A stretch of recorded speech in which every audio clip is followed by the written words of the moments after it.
les conducteurs sont concernés par les feux et les phares, que ce soit les automobilistes, les motards, les cyclomotoristes ou encore les cyclistes dans certaines conditions. Mais en pratique, on constate différents problèmes.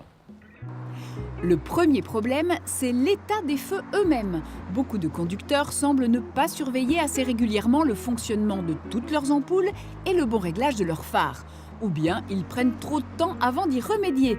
Clignotant, feu de croisement, feu de route, c'est parfait. Ceci, c'est encore le meilleur moyen de contrôler ces feux et ça ne prend qu'une petite minute. Au fait, savez-vous quel est le feu qui est le plus souvent sollicité par les mains du conducteur? Eh bien, c'est le clignotant qui nous vaut pourtant un nombreux courrier d'usagers mécontents quant à son utilisation. Et c'est bien dommage, car ce sont les clignotants qui permettent principalement aux autres usagers de vous comprendre. Chaque manœuvre et chaque changement de direction doivent être annoncés suffisamment à temps, c'est-à-dire quelques secondes avant de commencer cette manœuvre ou ce changement de direction. Remarque importante, rappelez-vous que le fait de clignoter ou de faire un geste du bras pour les cyclistes ou les cavaliers ne vous donne pas le droit de forcer le passage quand vous ne bénéficiez pas de la priorité.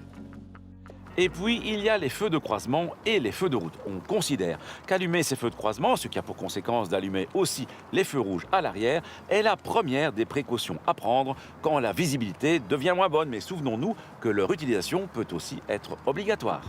En effet, entre la tombée et le lever du jour, ainsi qu'en toutes circonstances où il n'est plus possible de voir distinctement jusqu'à une distance d'environ 200 mètres, il est obligatoire d'allumer ces feux de croisement ou ces feux de route. Quant à ces derniers, ils sont très utiles sur des routes pas ou peu éclairées, mais en raison de leur puissance, il faut toujours être prêt à les éteindre pour ne pas éblouir les autres conducteurs.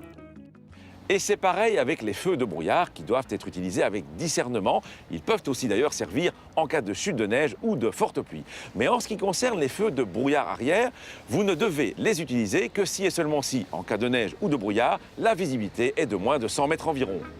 Comme ce sont des feux très éblouissants, il faut donc se poser en permanence la question du degré de visibilité pour allumer ou garder allumés ces feux de brouillard arrière en cas de brouillard ou de chute de neige. En ce qui concerne une forte pluie, elle n'est pas légalement définie, mais là aussi, si vous voyez bien devant vous à au moins 100 mètres, n'abusez pas de vos feux de brouillard arrière. Quant aux feux de brouillard avant, l'utilisation est plus souple puisqu'il suffit qu'il y ait du brouillard, des chutes de neige ou encore de la forte pluie pour pouvoir les utiliser.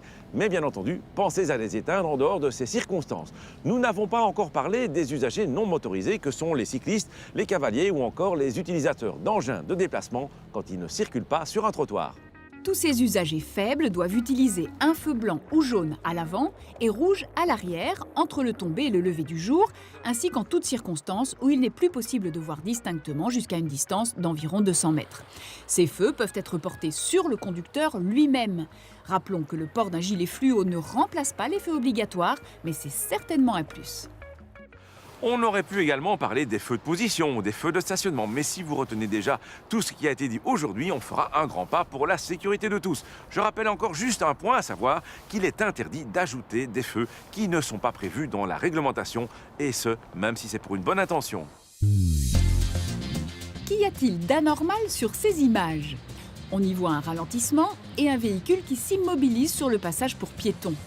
Or, la réglementation est claire à ce sujet. Un conducteur ne peut s'engager sur un passage pour piétons si l'encombrement de la circulation est tel qu'il serait vraisemblablement immobilisé sur ce passage. À la semaine prochaine et d'ici là, bonne route!